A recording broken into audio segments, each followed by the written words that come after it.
Bonjour, Eric Gibaud, ericgibaud.com, et aujourd'hui on va parler d'un thème qui répond à une question que je reçois assez souvent, c'est-à-dire comment trouver l'inspiration, que faire pour être inspiré en photographie. Et c'est une question que même moi j'ai pas mal de mal à répondre, mais on va essayer de le faire. Alors avant, je vais dire merci à mon sponsor Arvia, écoledefotographie.com, qui permet de te former à la photographie à distance, donc par internet, mais je t'expliquerai tout ça en fin de vidéo. Je te dis simplement 3 points importants au cas où tu n'y arrives pas jusqu'à la fin. Le premier, si tu t'inscris à une formation chez eux de ma part, tu reçois un bouquin épais comme ça avec 350 conseils photos. Autre point important, si tu voulais te financer pour cette formation par le célèbre CPF, compte personnel de formation, et tu voulais te former une fois à la retraite, n'oublie surtout pas de t'inscrire avant de partir à la retraite, parce qu'une fois à la retraite, on peut plus se financer par CPF. Par contre, on peut faire la formation à laquelle on s'est inscrit avant de partir. Donc, une fois à la retraite, tu pourras, mais inscris-toi avant de partir à la retraite. Et le troisième point, la loi sur le CPF a changé il y a bien longtemps et elle est enfin appliquée depuis le 1er mai 2024. Et la grande bonne nouvelle, oui, il faut payer un petit peu, mais c'est rien par rapport à ce qu'ils avaient prévu, parce qu'au départ, ça allait 30% des tarifs des formations, de n'importe quelle formation, photo ou autre. Et finalement, c'est 100 €, sauf dans certaines conditions. Je crois que les demandeurs d'emploi n'ont pas à payer, mais enfin bon, tu verras ça avec tes conditions CPF, mais c'est une grande nouvelle. Donc, une grande opportunité de se former à un coût vraiment intéressant si tu as droit au CPF. Mais je te raconte tout ça en fin de vidéo. Je te laisse leur téléphone qui est complètement gratuit, leur site web et aussi un lien vers leur forum photo qui est en français, qui est gratuit. Je t'invite à t'y inscrire et participer. Allez, c'est parti. Alors, je suis chez mes parents en France. Je suis là une semaine. Je suis venu exprès pour essayer des nouveaux appareils photo qui vont sortir bientôt. Je ne peux pas t'en parler. Et avant de partir, j'étais Eric, il faut absolument que tu enregistres une vidéo pour publier la semaine où tu ne seras pas avec tout ton matos, ces trucs habituels et tout ça. Malheureusement, il y a eu des jours fériés, donc j'avais ma fille, ça n'a pas été possible et tout ça. Et là, je suis en train de dire, Eric, on est mercredi, il faut absolument que tu enregistres quelque chose. Il faut absolument, qu'est-ce que tu pourras enregistrer? Ouais, mais je n'ai pas amené de matos en plus de ce que j'avais besoin pour faire ce boulot. Qu'est-ce que je fais? Qu'est-ce que je dis? Et là, je dis, raconte l'histoire d'inspiration, puisque tu es justement dans cette situation.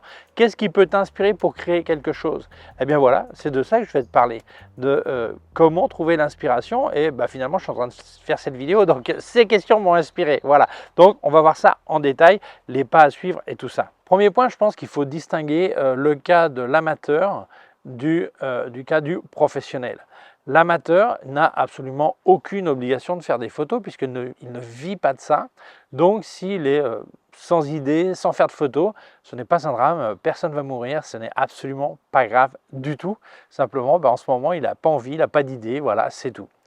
L'autre point, c'est le professionnel. Alors le professionnel, normalement, le fait que ce soit des boulots à faire pour un client, normalement, déjà, ça le guide énormément.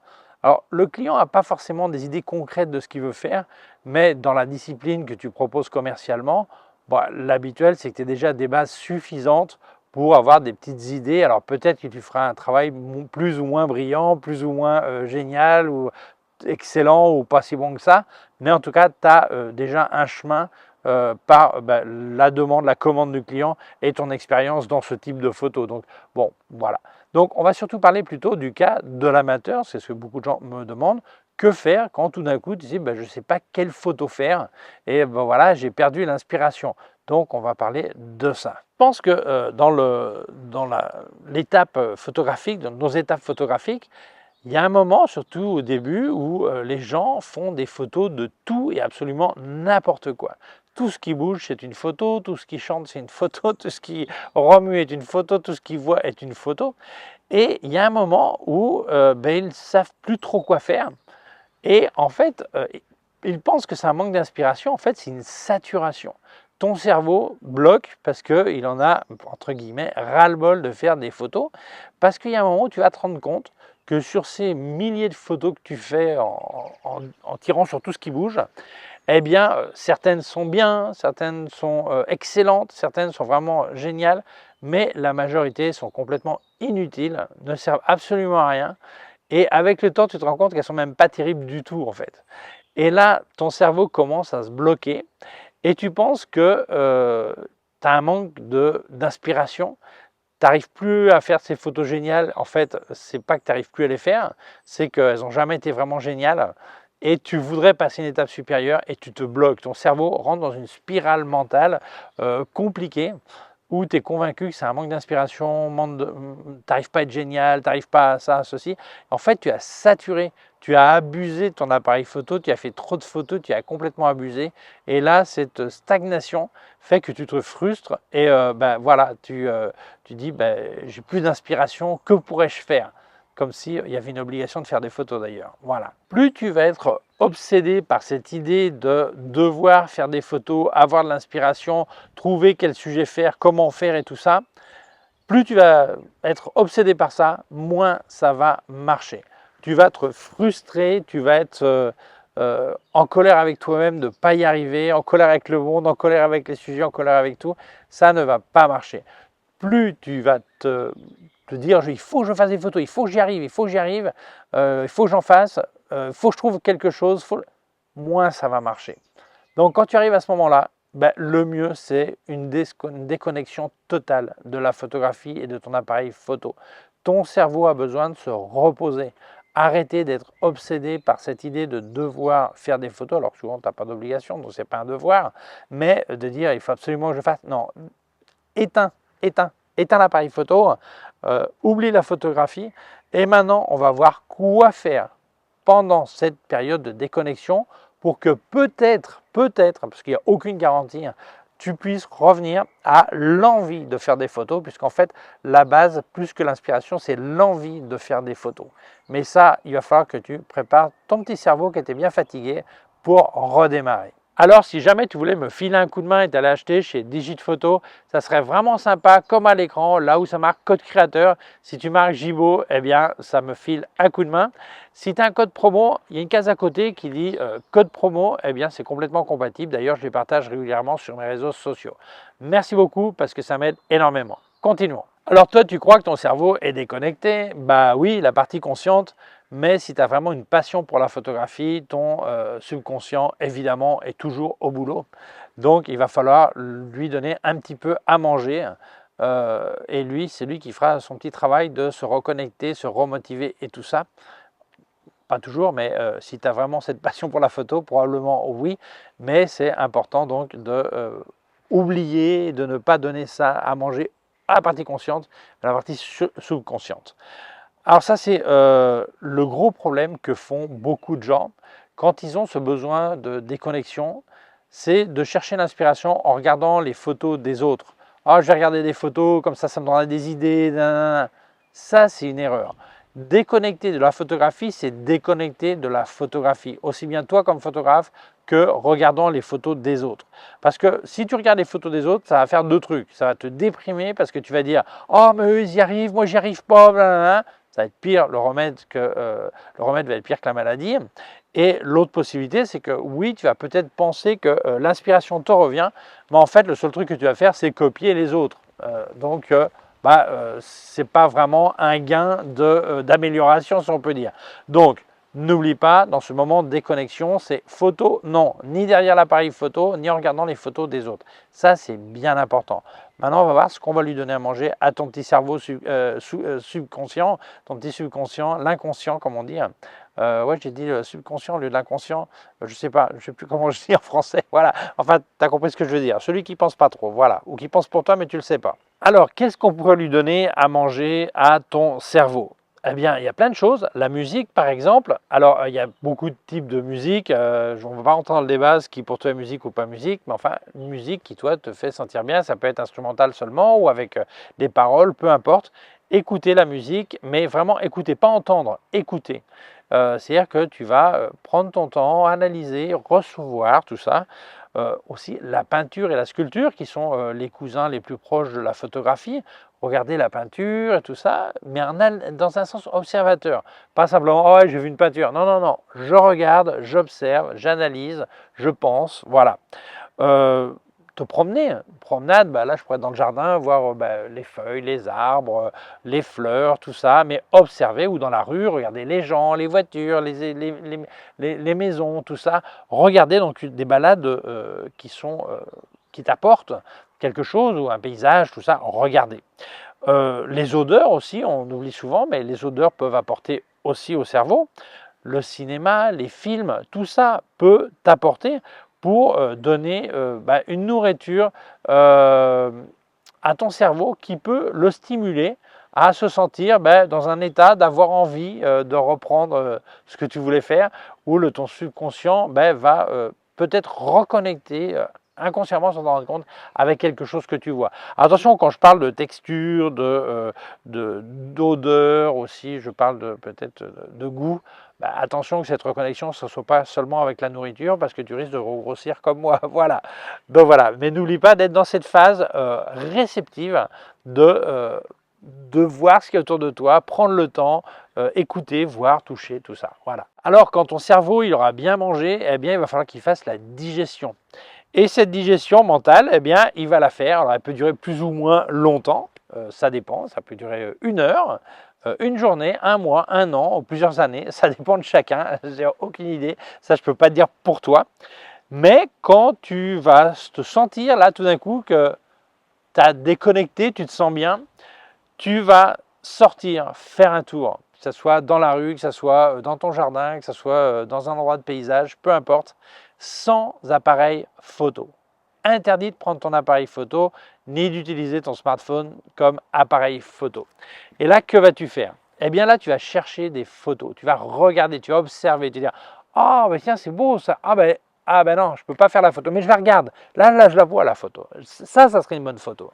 Je me promène, ah tiens, ça, oh, ça, tu imagines même le cadrage, la composition, tout, tu la vois la photo, mais tu ne peux pas la faire parce que tu n'as pas ton appareil photo. Je veux que tu te frustres, je veux que tu sois là, oh mince, j'aurais dû prendre mon appareil photo, ça c'était magnifique, parce que qu'est-ce qui se passe? Ben là, c'est l'envie qui revient, l'envie de faire ces photos, l'envie d'avoir pu faire ces photos, et tu n'as pas pu, c'est rageant, parce que tu n'as pas l'appareil photo. Je sais, c'est ma faute, c'est moi qui t'ai dit de ne pas le prendre, ok? Mais c'est la réalité. Ça va vraiment t'aider, cet exercice, à voir des photos et avoir envie de les faire. Alors, en rentrant chez toi, tu vas prendre un papier et tu vas faire une liste de mémoire de ces photos que tu n'as pas pu faire parce que tu n'avais pas l'appareil photo. Une liste, tiens, tel truc, telle chose, ça m'a plu, ça, j'aurais fait une super photo, mais je n'avais pas l'appareil, tout ça. Tu vas faire cette liste.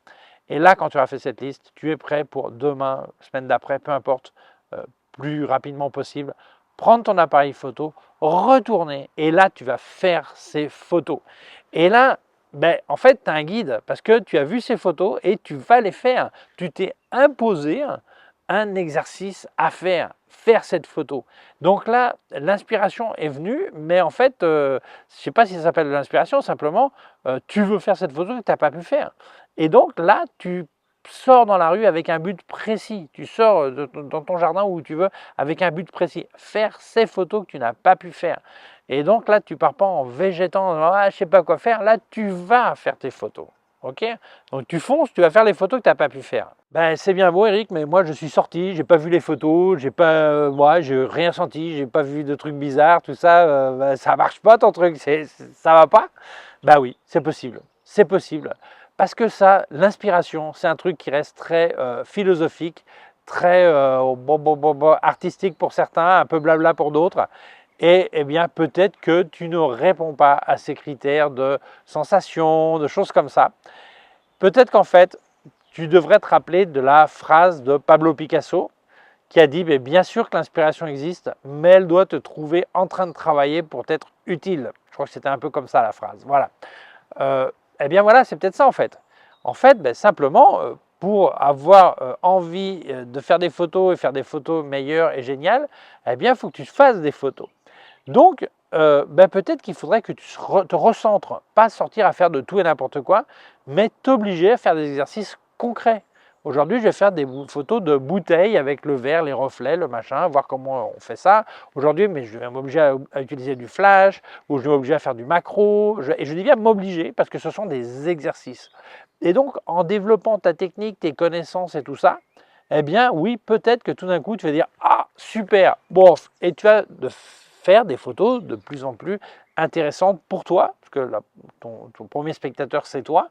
Tu vas te sentir heureux avec ce que tu fais, et eh bien, c'est grâce à ça. Donc, tout le monde n'est pas forcément ce côté philosophique, fumeux, je ne sais pas comment on peut dire, mais qui sont plus terre à terre. Moi, je suis un peu comme ça, d'ailleurs, un peu plus terre à terre, dire bon, ben, je vais faire tel truc, m'entraîner à telle chose, ce qui permet tout d'un coup d'avoir une super idée. Voilà, donc c'est un peu ça. Voilà. Et que se passe-t-il si tu ne trouves pas ni dans un cas ni dans l'autre? Eh bien, peut-être que pour toi, la photographie, c'est terminé. De manière permanente ou temporaire, peu importe. Mais bon, c'est pas un drame. Si tu ne vis pas la photographie, c'est pas comme si tu veux changer de profession. C'est pas un drame si tout d'un coup, tu n'as plus envie de faire la photo.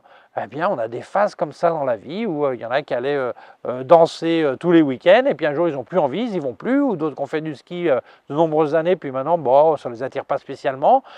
Voilà, et ce n'est pas grave. Alors oui, c'est un peu rageant si tu as beaucoup d'argent en matos. Bon, si tu vois qu'il passe pas mal de temps, tu revends ton matos, puis avec l'argent, tu fais autre chose avec, tu voyages, tu t'achètes d'autres matos pour faire un autre genre d'activité, peu importe. Mais voilà. Mais je pense que c'est ça. Il faut que tu comprennes que beaucoup de gens confondent un manque d'inspiration avec une saturation ou quelquefois un manque de connaissances. Si c'est une saturation, il faut déconnecter. Si c'est un manque de connaissances, il faut t'appliquer, à t'obliger à faire des exercices, des photos qui sont peut-être pas spécialement intéressantes d'un point de vue artistique, mais technique, oui. Et c'est avec ces techniques, après, tu développeras ce que tu as envie de faire. Mais ça, je ne peux pas le dire, il n'y a que toi qui peux le vivre. Et n'oublie pas ça, si tu n'as plus envie de faire de photos, eh bien, tu n'as plus envie de faire de photos et ce n'est pas grave. Eh bien voilà, j'espère que cette vidéo t'a peut-être aidé. Mais avant de dire au revoir, je vais dire merci à mon sponsor, Arvia école de photographie.com, qui permet de te former à la photographie à distance. Donc, il y a des exercices pratiques à faire que tu monteras sur, théoriques, mais aussi pratiques à faire que tu monteras sur leur plateforme. D'ailleurs, ça, c'est une très bonne école d'inspiration, puisque en améliorant tes techniques, ça te donne des idées, puis en plus, ils te font faire des exercices. Donc, ces exercices, ça va te motiver à faire des choses. C'est un petit peu comme quand un client me commande quelque chose, là, ça sera un petit peu pareil et ça va permettre de développer tes connaissances. Alors, tu montres l'exercice qu'ils t'ont envoyé faire, demandé de faire sur la plateforme. Ce sont des professeurs diplômés en photographie qui vont te corriger. D'ailleurs, tu as une réunion virtuelle de temps en temps avec ton prof qui dit ce qui va, ce qui ne va pas, te motive, t'explique, te corrige, t'encourage, tout ça. Et donc, ils ont 6 types de formations, depuis devenir amateur averti jusqu'à professionnel. Et les formations durent entre 8 et 12 mois. Tu vas passer 10-12 heures par semaine. Alors certains passent 8, certains passent 15, ça dépend vraiment de tes connaissances au départ, de l'avancement de la formation et tout ça. Alors, pour savoir quelle est la formation qui correspond le mieux à tes besoins, moi je te conseille de contacter Arvia. Par téléphone, c'est gratuit, mais sinon tu peux envoyer un email ou par le site web, ok, et leur expliquer un petit peu ce que tu aimerais faire. Ils diront ce qui va le mieux avec toi. Au passage, n'oublie pas, si tu t'inscris une formation chez eux de ma part, tu reçois un bouquin épais comme ça avec 350 conseils photos, donc n'oublie pas de le dire. Et donc, ils diront aussi les tarifs. Moi, par contre, je veux déjà te dire comment ça se finance. Alors, il y a plusieurs possibilités. Il y a une manière très élégante, ça s'appelle l'autofinancement. Je te résume, ça veut dire tu as l'argent, tu payes, comme n'importe quel achat qu'on fait en général. Deuxième option, peut-être que tu es demandeur d'emploi. Dans ce cas-là, parle avec ton conseiller chez France Travail, ex-Pôle emploi. Ex-ANPE pour moi quand j'étais jeune, voilà. C'est pas que j'étais à la NPE, mais ça s'appelait NPE, voilà, avant que je parte de France. Voilà. Et donc, tu parles avec lui, tu expliques ce que tu aimerais, ta transformation ou ta reconversion professionnelle et ce genre de formation qui t'intéresse, il t'expliquera ce qu'il faut faire pour un financement ou un cofinancement. Autre option, tu travailles en France ou à travailler en France et chaque année travaillée, tu as un petit pécule qui s'accumule et ça remplit ce qu'on appelle le CPF, compte personnel de formation. Donc un jour, tu peux utiliser ce petit pécule pour te former, que ce soit la photographie ou d'autres formations. Mais les conditions sont spécifiques, donc je conseille de t'informer sur tes possibilités, suivant si tu es demandeur d'emploi ou pas. Mais la loi sur le CPF a changé. Alors c'est une bonne nouvelle parce que ça allait être une mauvaise nouvelle, c'est devenu une bonne nouvelle. La mauvaise nouvelle, c'est que les élèves de n'importe quel type de formation, que ce soit photo ou autre, devraient payer 30%. Finalement, ça va être 100 €. Alors tout le monde n'a pas les payés, je crois que les demandeurs d'emploi, non, voilà. Mais bon, 100 € au lieu de 30%, il y a une grosse différence. Voilà. Donc ça, c'est une bonne nouvelle. Donc moi, je te conseille, si ça t'intéresse, de regarder tes possibilités de CPF, parler avec Arvia et en profiter pour te former parce que ça vaut le coup pour des sommes vraiment, vraiment intéressantes d'avoir une formation solide. C'est toujours quelque chose qui vient à point, si on peut dire. Donc voilà, moi, je te conseille de contacter Arvia, de parler avec eux. Je te laisse donc leur téléphone qui est gratuit, le email, le site web et aussi un lien vers leur forum photo qui est en français, qui est gratuit, et je t'invite à t'inscrire et participer. Donc merci Arvia d'avoir sponsorisé ma vidéo, merci à toi de l'avoir vue, j'espère qu'elle t'a plu. Si tu penses qu'elle peut intéresser d'autres personnes, je t'invite à la partager sur les réseaux sociaux. Si tu ne l'as pas encore fait, je t'invite à t'abonner à ma chaîne YouTube. Il y a un petit bouton par là, une clochette. Si tu appuies sur la clochette, tu recevras un avis quand je monte une nouvelle vidéo.